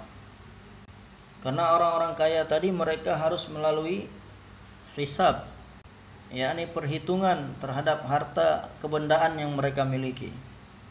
Dan pada hari kiamat nanti seorang yang ketika di dunia ini tidak pernah merasakan kenikmatan, senantiasa berada di dalam kesusahan dan kesulitan, bahkan mendapatkan kesulitan yang paling berat dalam kehidupan ini. Maka ketika orang seperti ini didatangkan nanti pada hari kiamat, akan diperintahkan supaya orang ini dibawa untuk diperlihatkan surga di hadapannya. Dan dia senantiasa bersabar ketika dalam kehidupannya ini, senantiasa menjalani perintah Allah dan kehidupan Nabi sallallahu alaihi wasallam. Diperintahkan supaya diperlihatkan surga di hadapannya. Maka ketika sampai di depan pintu surga, angin surga pun bertiup ke wajahnya. Kemudian dia pun melihat pemandangan segala kenikmatan-kenikmatan yang ada dalam surga. Maka seketika itu dia merasakan kesenangan yang tidak pernah dia lihat sebelumnya. Kemudian akan ditanya kepadanya, "Apakah kamu pernah merasakan kesulitan, kesusahan sedikit dalam kehidupanmu?" Maka dia pun akan berkata dengan bersumpah, "Ya Allah, sesungguhnya aku tidak pernah melihat kesulitan ataupun kesusahan sedikit pun, sekecil apapun dalam kehidupan ini." Maka untuk itu dikatakan bahwasanya kesulitan, kesusahan di dunia ini hanya setetes air saja. Akan tetapi apabila dia terus bersabar, hidup dengan cara baginda Nabi sallallahu alaihi wasallam, mentaati Allah Subhanahu wa taala dalam kehidupan ini, maka pada hari kiamat nanti ketika ditampakkan keindahan, kenikmatan yang ada di dalam surga, maka di dalamnya adalah lautan kenikmatan yang tidak ada habis-habisnya. Dan ketika dia melihat lautan kenikmatan yang tidak ada habis-habisnya seperti itu, maka dia tidak akan teringat lagi setetes kesusahan dan kesulitan ketika di dunia. Dia akan lupa segala-galanya. Dan semakin banyak kesulitan dan kesusahan, susah payah dalam menghidupi, cara menjalani cara hidup Nabi sallallahu alaihi wasallam, maka akan semakin menaikkan derajat seseorang di dalam surga. Setiap susah payah seseorang, kesabaran seseorang dalam menjalani hidup dan mengikuti cara Nabi sallallahu alaihi wasallam, maka balasannya nanti akan meninggikan derajatnya di dalam surga. Dan begitu juga ketika seseorang dalam kehidupannya di atas dunia ini menjalani hidup dengan mentaati Allah dengan cara baginda Nabi sallallahu alaihi wasallam, akan tetapi dia tidak mendapatkan kesulitan, susah payah dalam kehidupannya, maka orang seperti ini derajatnya lebih rendah dibandingkan orang yang pertama tadi. Sehingga mereka pun berangan-angan, seandainya dulu ketika di dunia kami pun mendapatkan kesulitan, susah payah dalam mentaati Allah dan Rasulnya dalam kehidupan kami, sehingga pada hari ini kami pun akan mendapatkan derajat yang sama seperti mana mereka. Maka hadirin yang mulia, hari kebahagiaan dan hari kesuksesan itu hanyalah ketika nanti pada hari kiamat. Pada hari itu akan diketahui siapa yang sukses, siapa yang bahagia, dan siapa yang celaka dan sengsara. Maka inilah bagian dari iman, beriman kepada hari kiamat, bagaimana pada hari kiamat nanti supaya saya mendapatkan kebahagiaan dan terhindar dari mendapatkan kecelakaan dan kesengsaraan di akhirat. Yang mana di sana nanti siapa yang telah mendapatkan keputusan, mendapatkan kesuksesan dan kebahagiaan, maka kebahagiaan yang tidak ada habis-habisnya, selama-lamanya. Demikian juga orang yang telah mendapatkan keputusan bahwa dia ini adalah orang-orang yang celaka, maka kecelakaan dan kesengsaraan yang tidak akan ada habis-habisnya, selama-lamanya berada dalam kesengsaraan, selama-lamanya berada dalam musibah, dan musibah dalam yang akan dihadapi tidak akan ada habis-habisnya. Kemudian bagian dari iman yang selanjutnya adalah setiap keputusan baik ataupun buruk ini ada di tangan Allah Subhanahu wa taala, datang dari Allah Subhanahu wa taala. Yakin kepada perkara ini. Dan keadaan-keadaan yang ada di atas dunia ini datang atas keputusan Allah Subhanahu wa taala, datang dari Allah Subhanahu wa taala. Dan segala keadaan yang bertentangan dengan keinginan kita ini juga datang atas keputusan Allah Subhanahu wa taala. Untuk itu kita beriman kepada setiap takdir yang datang dari Allah Subhanahu wa taala. Setiap apa saja yang ditetapkan oleh Allah Subhanahu wa taala itu adalah perkara yang hak. Ketika datang keadaan yang baik, maka kita ucapkan alhamdulillah. Kemudian jika datang keadaan susah, maka ini juga atas keputusan Allah Subhanahu wa taala. Dan setiap keadaan ini datang atas keputusan Allah Subhanahu wa taala. Kita harus yakin bahwasanya ini adalah perkara yang hak. Maka derajat yang paling tinggi adalah ketika datang keadaan susah, maka ketika itu pun kita mengucapkan alhamdulillah. Karena setiap keputusan yang datang dari Allah Subhanahu wa taala ini patut untuk disyukuri dan diterima dengan hati yang lapang. Maka kalau kita buat seperti ini, nanti pada hari kiamat di hadapan seluruh manusia akan diiklankan manakah orang-orang yang dalam setiap saat dan keadaan senantiasa bersyukur kepada Allah, memuji Allah, mengucapkan alhamdulillah. Walaupun datang keadaan susah dan datang sakit, ini datang atas keputusan Allah Subhanahu wa taala, dia mengucapkan alhamdulillah.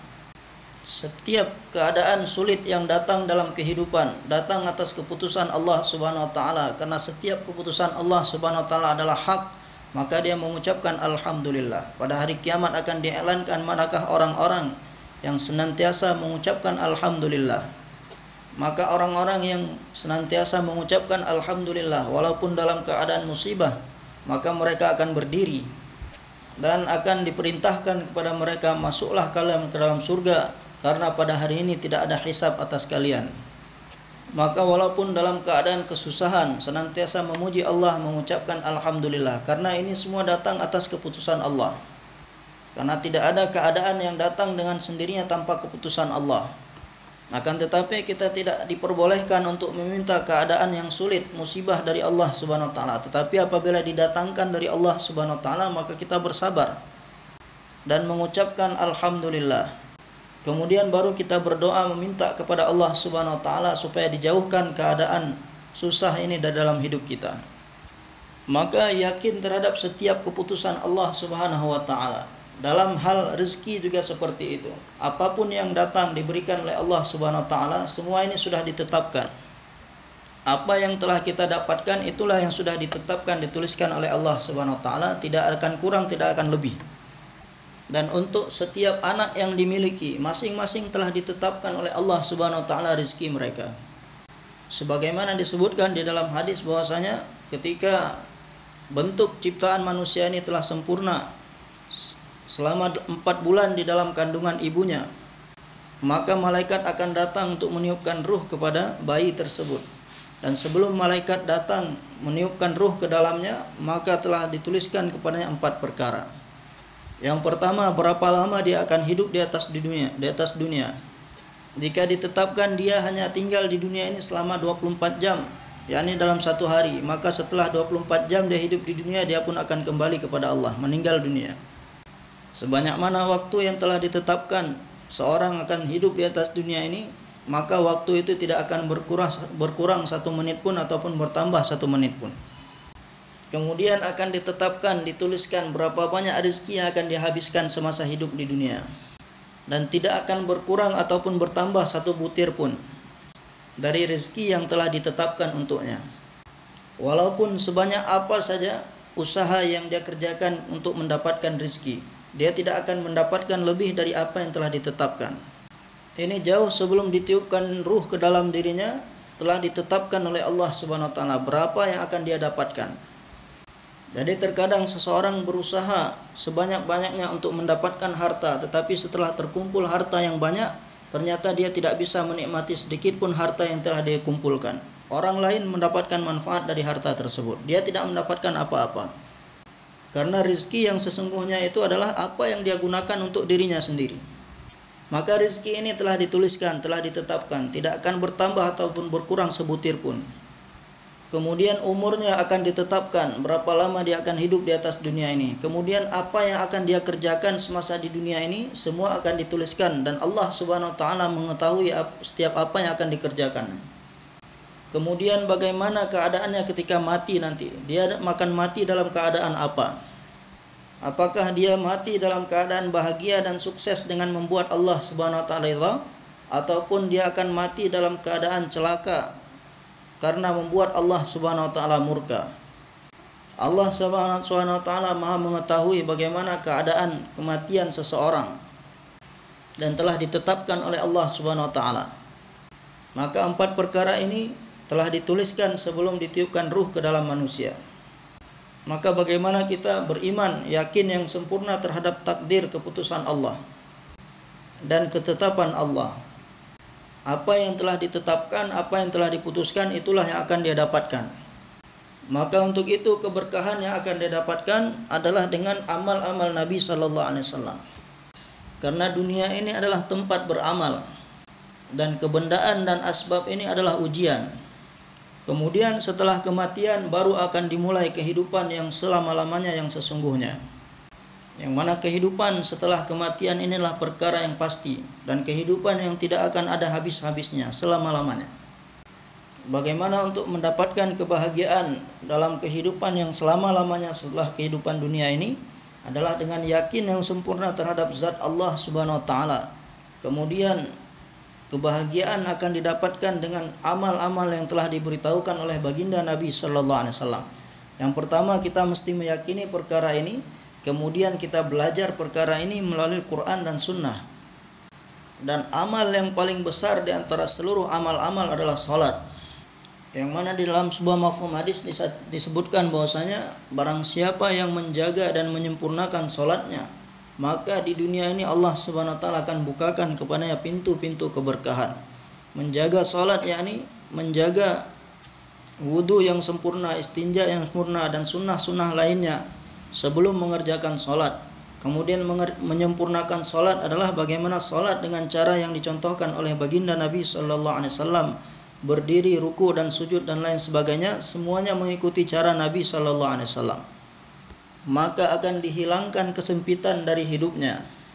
Kemudian ketika dimasukkan ke dalam kubur, kuburnya pun akan berubah menjadi surga. Kemudian ketika dibangkitkan pada hari kiamat akan mendapatkan catatan amal dari sebelah kanan. Yang mana ini adalah pertanda seorang mendapatkan kebahagiaan adalah mendapatkan catatan amal dari tangan kanan. Kemudian dari tempat perhitungan amal-amal menuju surga akan memakan waktu selama 1500 tahun perjalanan. Maka dia akan sampai ke surga dengan sekejap mata sebagaimana dan secepat kilat. Kemudian akan dimasukkan ke dalam surga tanpa hisab untuk orang-orang yang menyempurnakan salatnya. Yang pertama, yakin yang sempurna terhadap kalimah ada di dalam hatinya. Kemudian amal yang paling besar sempurna dilaksanakan oleh anggota badannya adalah ini salat. Maka hadirin yang mulia, asbab kebahagiaan ini dimulai dari hati. Yang mana Nabi SAW bersabda bahwasanya di dalam diri seorang manusia itu ada segumpal daging. Apabila gumpalan itu baik dan benar, maka setiap amal yang keluar dari anggota tubuhnya yang lain menjadi amal yang benar dan soleh. Dan apabila gumpalan itu rusak, maka setiap amal yang keluar dari anggota tubuhnya pun adalah amal-amal yang rusak. Kemudian beliau bersabda, ketahuilah bahwasanya gumpalan itu adalah hati. Ketahuilah bahwasanya gumpalan itu adalah hati. Ketahuilah bahwasanya gumpalan itu adalah hati. Maka untuk itu ulama mengatakan bahwasanya asbab kebahagiaan itu ada di dalam, bukan di luar. Apa dia? Yakni supaya hati ini menjadi hati yang baik. Dan demikian juga asbab-asbab kehancuran dan kecelakaan itu tidak ada di luar, ada di dalam. yakni apabila hati seseorang rusak, maka amal lainnya pun akan rusak. Kemudian apabila amal rusak, maka dunia pun akan hancur dan akhiratnya pun akan hancur. Maka hati ini perlu diusahakan. Bagaimana usaha atas hati? Yakni berusaha atas kalimah, supaya hati ini dipenuhi dengan cahaya kalimah. Maka untuk itu ketika kita mengucapkan kalimah ini dengan menganggap bahwasanya inilah kalimah yang hak, maka akan tumbuh benih-benih cahaya di dalam hati kita. Kemudian dengan mendakwahkan dan menzikirkan kalimah ini, dan dengan mengajak orang lain untuk mendakwahkan kalimah. Kemudian pada malam hari berdoa meminta kepada Allah Subhanahu wa taala, karena zat yang Maha memberi adalah Allah. Dengan amal dakwah ini, maka hati akan dipenuhi oleh cahaya. Maka ulama mengatakan siapa yang menjadikan dakwah ini sebagai maksud hidupnya, karena kita adalah sebagai naib baginda Nabi SAW, dan buat usaha dakwah ini dengan pengorbanan sebagaimana sahabat-sahabat radhiyallahu anhum. Dikarenakan mengucapkan kalimah, maka orang-orang Mekah mereka harus meninggalkan tanah air kelahiran mereka dan tidak boleh membawa anak, istri dan keluarga. Mereka harus tinggalkan semuanya dan berhijrah, dan mereka sampai ke Madinah Munawwarah. Maka setiap pengorbanan yang mesti dihadapi oleh seseorang ketika mengucapkan kalimah ini, maka harus dihadapi dengan bersabar dan tabah. Dan dengan segala ujian dan musibah yang datang, mereka tidak tinggalkan kalimah. Maka derajat kaum muhajirin ini adalah lebih tinggi dari yang lainnya, karena mereka telah mendapatkan ujian yang sangat banyak, sampai kota Makkah dibebaskan, kemudian harus bertempur dengan orang-orang kafir Quraisy. Berapa banyak ujian-ujian yang datang kepada mereka. Maka untuk itu di dalam Al-Quran disebutkan bahwasanya orang-orang yang beriman sebelum Fathah Makkah dan mereka telah buat usaha atas agama, dan orang-orang yang beriman setelah Fathah Makkah, maka dua orang ini tidak bisa disamakan. Karena sebelum Fathah Makkah ini adalah waktu-waktu yang banyak diberikan ujian dan cobaan. Maka sejauh mana orang mengamalkan agama ini dengan penuh kesabaran dengan segala macam ujian dan cobaan yang dia dapatkan, maka derajatnya pun akan semakin tinggi. Maka orang-orang yang menjadikan usaha Nabi ini sebagai maksud hidupnya dan terus buat usaha tersebut dengan penuh pengorbanan, maka Allah Subhanahu wa taala akan memberikan nur pada hatinya yang mana cahayanya akan melebihi cahaya matahari. Maka apabila seseorang memiliki kadar nur seperti ini dalam hatinya, maka akan memberikan kesan kepada orang-orang yang ada di sekeliling mereka. Dan kemanapun mereka datang, orang-orang di sekeliling mereka yang mereka datangi pun akan mendapatkan kesan daripada nur hati mereka. Maka setiap tempat yang didatangi oleh sahabat-sahabat radhiyallahu anhum, maka kekufuran telah hilang dari sana dan mereka pun telah menjadi orang-orang beriman. Karena derajat cahaya iman yang begitu besar yang ada dalam diri mereka sehingga mempengaruhi orang-orang yang mereka datangi. Maka bagaimana kita hari ini bisa mendapatkan cahaya yang sempurna, cahaya keimanan yang begitu kuat seperti sahabat-sahabat, dengan kita ini menjadikan usaha Nabi sallallahu alaihi wasallam sebagai maksud hidup kita, bukan hanya 40 hari 4 bulan. Bagaimana kita berusaha untuk menjadikannya sebagai maksud hidup kita. Kemudian setiap pengorbanan yang mesti kita buat untuk usaha ini, kita terus jalankan dengan sepenuh hati dan kesabaran. Maka derajat kita pun semakin tinggi di sisi Allah Subhanahu wa taala. Dan akan dibukakan baginya pintu-pintu keberkahan dari Allah Subhanahu wa taala. Maka hadirin yang mulia, bagaimana kita menyempurnakan iman kita. Kemudian setiap amal yang keluar dari anggota tubuh kita mengikuti amal Nabi sallallahu alaihi wasallam. Yang pertama kali kita mengusahakan supaya sholat kita ini menjadi sempurna. Jangan sampai ada sunnah-sunnah di dalam sholat yang kita tinggalkan. Dengan belajar setiap sunnah Nabi SAW akan mendatangkan nur dalam hati kita. Dan sebanyak mana sunnah-sunnah yang dia amalkan, maka nur di dalam hatinya pun akan semakin bertambah. Kemudian rumah-rumah yang di dalamnya ada amal dakwah, dan di dalamnya dipelajari dan diajarkan sunnah Nabi sallallahu alaihi wasallam. Di dalamnya hidup amal ta'lim fadail, dan di dalamnya hidup amal-amal zikir dan tilawat. Maka di dalam hadis disebutkan rumah seperti ini pun akan menjadi cahaya, dan malaikat-malaikat akan melihat nur yang ada di rumah tersebut sebagaimana penduduk bumi melihat cahaya-cahaya bintang di malam hari, dan bercahaya sebagaimana bulan dan bintang bercahaya di malam hari. Dan masjid-masjid yang hidup dengan amal juga akan menjadi masjid yang bercahaya mengeluarkan nur. Dan siapa saja yang datang ke masjid itu akan mendapatkan kesan daripada cahaya yang ada di masjid itu. Maka untuk itu bagaimana kita berusaha menghidupkan amal-amal di setiap masjid dan rumah-rumah kita. Bersedia insyaAllah. Hadirin yang mulia, maka kita jadikan usaha ini sebagai maksud hidup kita. Dan usaha hidayah ini adalah tanggung jawab semua kita, laki-laki ataupun perempuan, setiap umat. Maka setiap apa saja yang diperintahkan oleh Allah Subhanahu wa taala, bagaimana kita menjadi orang yang pertama sekali berusaha menyempurnakannya dengan cara Nabi sallallahu alaihi wasallam, kemudian bagaimana membawa seluruh manusia untuk perkara ini. Jadi setiap orang yang telah beriman kepada Allah Subhanahu wa taala, kepada kalimah, maka semuanya diajarkan oleh Nabi sallallahu alaihi wasallam bagaimana untuk menyempurnakan segala perintah Allah. Dan setelah mendapatkan kenabian, beliau tidak ada usaha dunia sedikit pun, yakni berusaha hanya untuk menegakkan perintah Allah saja.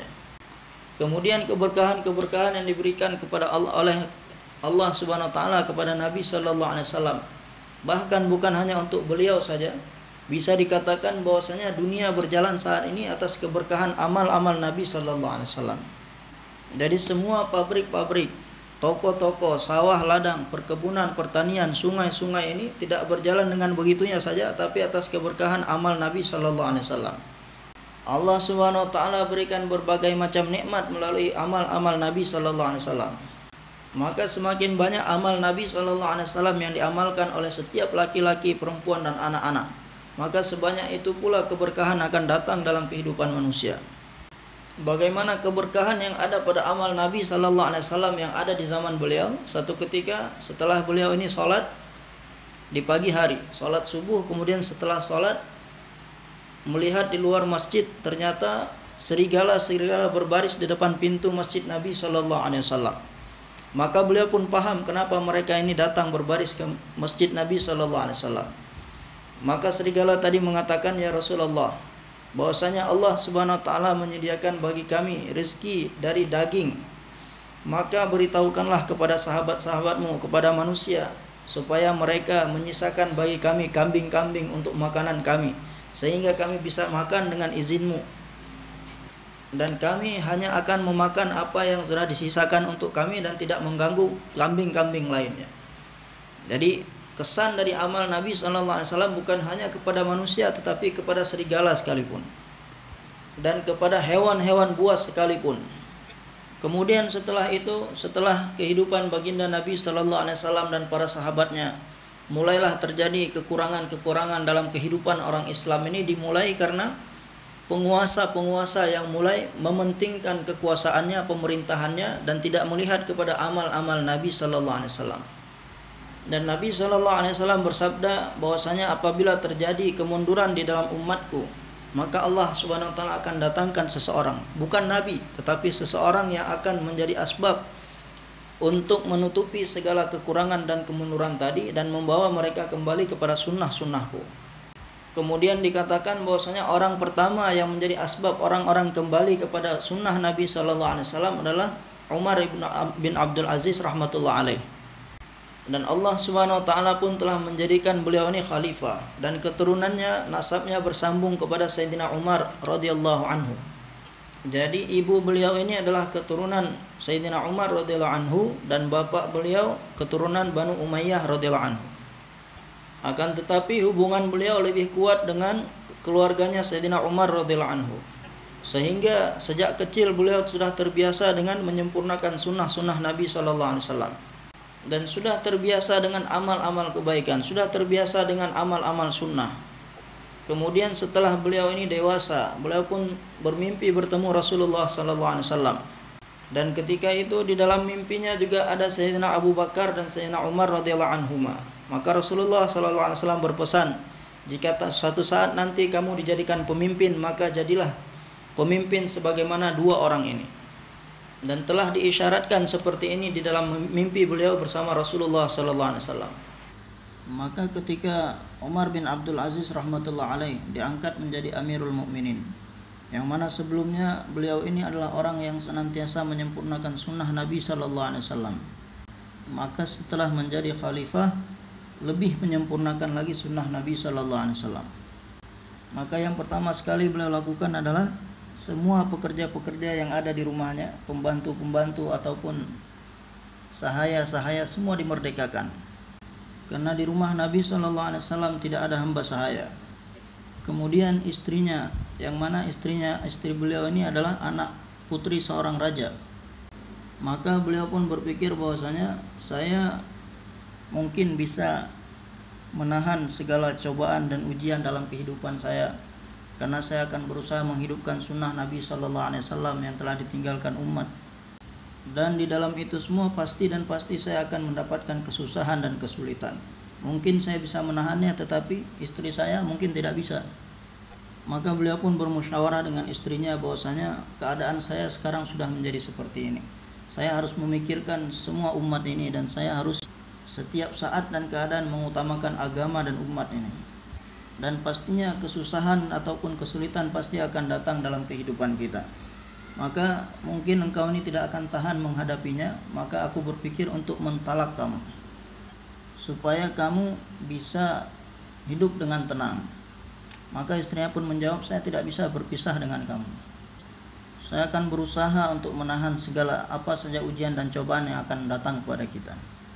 Kemudian beliau katakan bahwasanya di rumah kita tidak akan ada pembantu, dan semua pekerjaan mesti kita kerjakan sendiri. Maka istrinya mengatakan bahwasanya saya akan kerjakan semua pekerjaan dengan sendirinya. Kemudian untuk perhiasan yang mahal-mahal yang dia dapatkan dari orang tuanya ketika beliau ini menikah dengannya, maka beliau katakan bahwasanya saya tidak bisa tinggal dengan dalam rumah yang di dalamnya ada perhiasan-perhiasan seperti itu. Maka perhiasan ini harus dikumpulkan ke Baitul Mal. Maka istrinya mengatakan, silahkan kamu simpan ini semua di Baitul Mal, karena saya tidak akan bisa sanggup berpisah denganmu. Maka semuanya telah diberikan, segala perhiasan yang mahal-mahal, yang indah-indah, untuk diletakkan di dalam Baitul Mal. Sehingga rumahnya benar-benar kosong. Sampai beliau ini tidak mau punya pakaian dua, hanya satu pakaian saja. Karena Rasulullah sallallahu alaihi wasallam pakaiannya hanya satu saja. Karena mulai sekarang saya akan benar-benar mengamalkan setiap sunnah Nabi sallallahu alaihi wasallam. Maka suatu ketika seorang perempuan datang ke rumah beliau dan melihat seluruh isi rumahnya, ternyata rumahnya kosong, tidak ada barang apapun, kosong. Maka perempuan tadi mengatakan kepada istrinya, setiap rumah yang saya datangi saya lihat di sana dipenuhi dengan barang-barang, sedangkan rumah kalian ini adalah rumah Amirul Mukminin, kosong, tidak ada apa-apanya. Maka istrinya mengatakan bahwasanya kalau rumah kami ini berisi, maka rumah lain akan menjadi kosong. Makanya rumah ini dikosongkan sehingga rumah-rumah yang lain berisi. Sehingga yang tadinya di rumah tadi ada satu tangga, yang mana tangga itu rusak. Maka seseorang telah memperbaiki tangga tersebut. Maka ketika dilihat oleh Umar bin Abdul Aziz, beliau mengatakan, ini siapa yang memperbaikinya? Maka seseorang mengatakan bahwasanya saya telah memperbaikinya untuk memudahkan kamu dan orang-orang rumah supaya lewat tangga ini supaya mudah. Maka beliau tidak senang dengan perbuatan orang ini, bahwasanya saya telah memutuskan bahwa tidak ada sesuatu pun yang akan saya perbaiki dalam rumah ini. Biarlah seperti itu semua. Sehingga beliau pun memerintahkan supaya dibuat seperti semula, yang rusak tadi. Yang perlu dihidupkan, yang perlu diperbaiki adalah di mana-mana orang meninggalkan sunnah, di sana mesti kita perbaiki sunnah, kita hidupkan sunnah. Kemudian beliau pun telah mengiklankan ke setiap tempat-tempat kepada pemuka-pemuka di setiap daerah di wilayah kekuasaannya, kepada orang-orang kafir sekalipun, bahwasanya siapa saja yang telah dizalimi, telah dianiaya dan telah dirampas haknya, telah dizalimi haknya, maka datang kepada saya untuk minta diadilkan. Maka setiap orang kafir datang untuk membela haknya, bahwasanya Amir fulan, pemimpin fulan telah menzalimi saya, telah mengambil hak saya, telah mengambil kebun saya. maka kemudian disuruh datangkan saksi. Ketika didatangkan saksi, maka kemudian diputuskan supaya hak dia ini dikembalikan. Setiap orang yang datang meminta haknya kepada beliau.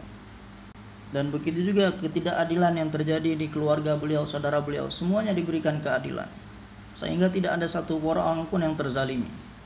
Dan setiap orang mendapatkan haknya masing-masing. Dan beliau telah berusaha menghidupkan sunnah di setiap tempat dan menghidupkan dakwah kepada orang-orang kafir.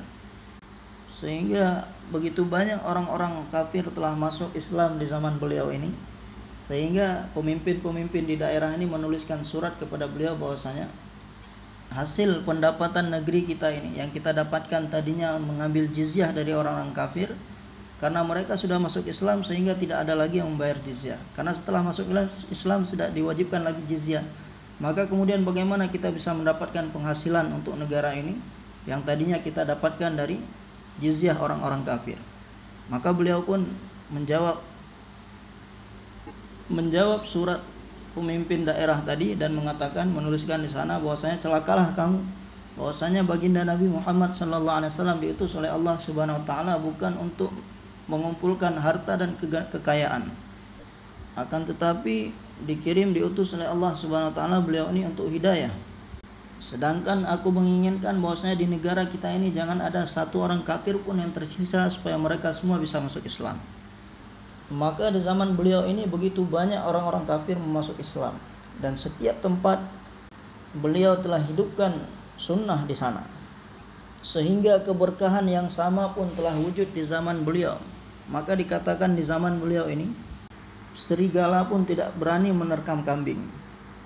Jadi jangankan manusia ingin menyakiti manusia yang lainnya, bahkan hewan buas pun tidak berani menyakiti hewan lain. Ini semua disebabkan keberkahan amal sunnah yang beliau hidupkan. Pernah suatu ketika seorang pengembala kambing di tengah hutan, maka seketika itu kambingnya telah diterkam oleh seekor serigala. Maka melihat kejadian ini dia pun menangis.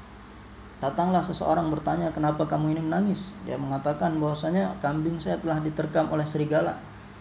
Kemudian orang itu mengatakan bahwasanya ini hal yang biasa terjadi, kenapa kamu begitu menangisi seekor kambing yang diterkam oleh serigala?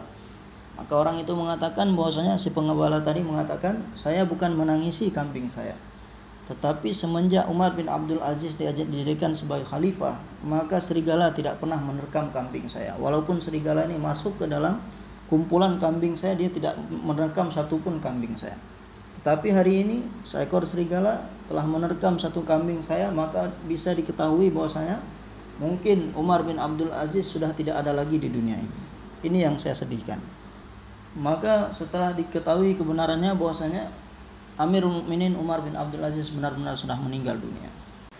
Kemudian ketika beliau meninggal dunia dan tidak meninggalkan harta sedikit pun, dan dari barang-barang yang beliau miliki setelah dijual kemudian dibagikan hasilnya kepada anak-anaknya, maka masing-masing anak hanya mendapatkan 12 dirham, ataupun pada sekitar 3 rupiah perak.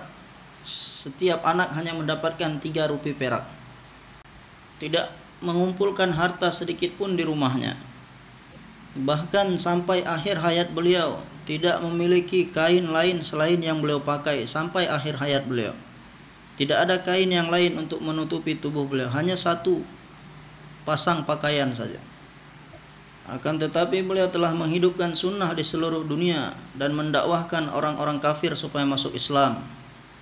Bahkan pada masa kekhalifahan beliau tidak ada satu orang pun peminta-minta, karena beliau telah mengiklankan siapa saja yang punya uzur, buta ataupun pincang. Untuk orang-orang seperti ini yang punya uzur, maka biayanya ditanggung oleh pemerintahan. Beliau menanggung biaya hidup untuk setiap orang-orang yang uzur, dan begitu juga setiap orang yang bekerja pada beliau. Padahal anak-anak beliau tidak mendapatkan harta warisan yang layak untuk didapatkan. Akan tetapi anak-anak yang sudah terbiasa dengan amal-amal baginda, amal-amal sunnah Nabi sallallahu alaihi wasallam, sehingga mereka bisa memaklumi keadaan kedua orang tua mereka. Akan tetapi seorang bercerita bahwasanya di kemudian harinya, di antara salah satu dari anak Umar bin Abdul Aziz rahmatullah alaih yang hanya mendapatkan 3 rupiah warisan dari bapaknya, pada suatu ketika ada satu laskar tentara Islam yang akan berjuang di jalan Allah Subhanahu wa taala. Maka salah satu dari anak Umar bin Abdul Aziz rahmatullah alaih telah memberikan kepada laskar tentara tersebut 400 ekor unta untuk digunakan berjuang di jalan Allah, yang hanya mendapatkan harta waris sedikit saja. Akan tetapi karena dengan keberkahan amal yang mereka kerjakan, Allah Subhanahu wa taala bukakan pintu keberkahan dalam hidupan mereka. Karena pintu keberkahan ini bisa terbuka hanya melalui amal-amal keberkahan amal baginda Nabi sallallahu alaihi wasallam. Di dunia akan mendapatkan keberkahan, kemudian di akhirat nanti akan diberikan kedudukan yang tinggi di dalam surga. Maka usaha yang perlu kita buat yang pertama adalah bagaimana keimanan dan keyakinan ini sempurna di dalam hati, dan setiap anggota tubuh ini mengamalkan sunnah-sunnah Nabi sallallahu alaihi wasallam. Dan kita jadikan usaha ini sebagai maksud hidup kita, karena Nabi sallallahu alaihi wasallam adalah khatamun nabiyyin, dan Allah Subhanahu wa taala tidak memberikan kenabian pada siapapun setelah beliau untuk buat usaha hidayah. Maka tanggung jawab umat baginda Nabi sallallahu alaihi wasallam supaya buat usaha sebagaimana yang dicontohkan oleh beliau. Maka berusaha untuk diri sendiri juga menjadi asbab orang lain mendapatkan iman yang sempurna dan menghidupkan sunnah Nabi sallallahu alaihi wasallam dalam kehidupan mereka. Dan orang-orang yang menghidupkan sunnah Nabi sallallahu alaihi wasallam di saat semua orang meninggalkan sunnah beliau ini akan mendapatkan pahala 100 mati syahid. Maka setiap kita hendaknya berniat untuk menghidupkan setiap sunnah Nabi sallallahu alaihi wasallam. Dan barang siapa yang menghidupkan sunnah Nabi sallallahu alaihi wasallam yang sudah mati, sudah ditinggalkan oleh orang-orang dan tidak dianggap lagi sebagai satu sunnah oleh orang-orang, dia berusaha untuk mengamalkannya untuk dirinya dan menyiapkan orang-orang lain juga untuk menghidupkan kembali sunnah tersebut. Maka dia ini adalah orang yang cinta kepadaku, dan barang siapa yang cinta kepadaku maka akan menjadi tetanggaku, mendapatkan derajat yang dekat denganku nanti di surga Firdaus. Maka kita niatkan untuk menghidupkan sunnah ini di dalam diri kita dan seluruh umat, dan kita jadikan usaha ini sebagai maksud hidup kita. Maka kita niatkan untuk menjadikan usaha ini sebagai maksud hidup kita, menghidupkan setiap amal-amal yang kita sebutkan tadi, dan bagaimana supaya agama ini sempurna wujud diamalkan oleh setiap manusia, dan bagaimana kita berusaha untuk buat usaha sebagaimana yang dicontohkan oleh Nabi dan para sahabat. Maka tertib usaha yang dibuat sahabat ini adalah kebanyakan 4 bulan sampai 6 bulan mereka berada di luar untuk buat usaha di daerah lain ataupun di negara lain. Kemudian ketika mereka berada di makami mereka, setiap hari 12 jam usaha untuk menghidupkan amal-amal. Kemudian 12 jam selebihnya adalah untuk keperluan lainnya. Dan untuk menyempurnakan keperluan hidup kita, jangan sampai kita buat sesuatu yang melanggar sunnah. Yang mana kehidupan sahabat-sahabat dahulu, di pasar-pasar mereka pun hidup sunnah. Semoga Allah Subhanahu wa taala memberikan kepada kita taufik untuk mengikuti jejak langkah mereka dengan sempurna. Maka semua bersedia insyaAllah untuk buat usaha sebagaimana tertib sahabat. Maka sahabat-sahabat ini pertama sekali untuk takaza agama, setiap saat dan keadaan mereka siap. Sebagaimana Sayyidina Abu Bakar Siddiq radhiyallahu anhu sampai 6 hari berturut-turut di rumahnya tidak ada makanan, berada dalam kelaparan. Akan tetapi siang malam terus sibuk dengan amal-amal. Maka untuk orang yang menyempurnakan amal dalam setiap saat dan keadaan, Allah Subhanahu wa taala membukakan pintu keberkahan kepada mereka, sehingga tanpa makan pun mereka bisa kenyang, dan tanpa makan mereka bisa mendapatkan kekuatan dengan keberkahan amal. Dan terkadang tanpa buat usaha, benda-benda dan harta datang dengan sendirinya. Dan terkadang dengan makanan yang sedikit, harta yang sedikit, Allah berikan keberkahan yang banyak di dalamnya, sebagaimana kisah seorang sahabat yang punya makanan hanya cukup untuk 8 sampai 10 orang, tetapi dengan keberkahan yang ada di dalamnya bisa memberi makan sampai 1000 lebih pasukan Islam. Sampai seluruh pasukan telah makan sampai kenyang, tapi makanan masih terus tersisa. Hanya sedikit gandum yang dibuat untuk roti dan 1 ekor anak kambing yang masih kecil disembelih, dibuat makanan. Maka pada Allah telah berikan keberkahan di dalamnya sehingga 1000 lebih pasukan Islam bisa makan semuanya. Dan setelah itu makanan masih tersisa. Maka ini pintu keberkahan dibukakan oleh Allah Subhanahu wa taala karena berkah amal Nabi sallallahu alaihi wasallam. Maka bagaimana supaya kita mendapatkan keberkahan yang sama di setiap rumah kita dan di setiap masjid kita? Kemudian yang kedua adalah setiap tahun 4 bulan dan setiap tahun 6 bulan ini untuk takaza agama. Ini digunakan untuk buat usaha di luar tempat tinggal mereka sesuai dengan musyawarah. Kemudian menghidupkan amal-amal di masjid dan di rumah-rumah. Kemudian 12 jam dalam sehari semalam digunakan untuk menghidupkan amal di masjid dan di rumah, dan 12 jam selebihnya untuk keperluan lainnya. Maka semua kita bersedia insyaallah buat usaha dengan tertib seperti ini. Niat semua insyaallah. Maka kita siapkan diri kita insyaallah berdiri untuk menyambut takaza-takaza, khususnya yang cash. Semoga Allah Subhanahu wa taala terima kita semua. Untuk menyambut takaza-takaza agama di luar negeri, berapa banyak perintah-perintah Allah Subhanahu wa taala telah mati, telah hilang di sana. Maka kita datang ke sana, ke negara-negara jauh buat usaha di sana. Kita ajarkan orang-orang yang belum bisa membaca kalimah, dan kita ajarkan orang-orang bagaimana cara salat yang benar. Maka kita sabarkan diri kita sampai selesai tashkil insyaallah. Karena bayan ini hanyalah pembicaraan mengenai cara kerja, sedangkan kerja itu dimulai ketika tashkil. Sambil berdoa di dalam hati kita, ya Allah terimalah kami untuk buat usaha Nabi SAW, menjadikan usaha ini sebagai maksud hidup kami. Maka siapa yang telah diterima oleh Allah Subhanahu wa taala, Allah bukakan pintu untuknya. Nah, bagi yang telah memenuhi syarat-syarat, maka kita siapkan untuk keluar 1 tahun ke negara-negara jauh. Demikian juga jamaah 7 bulan untuk ke negara jauh.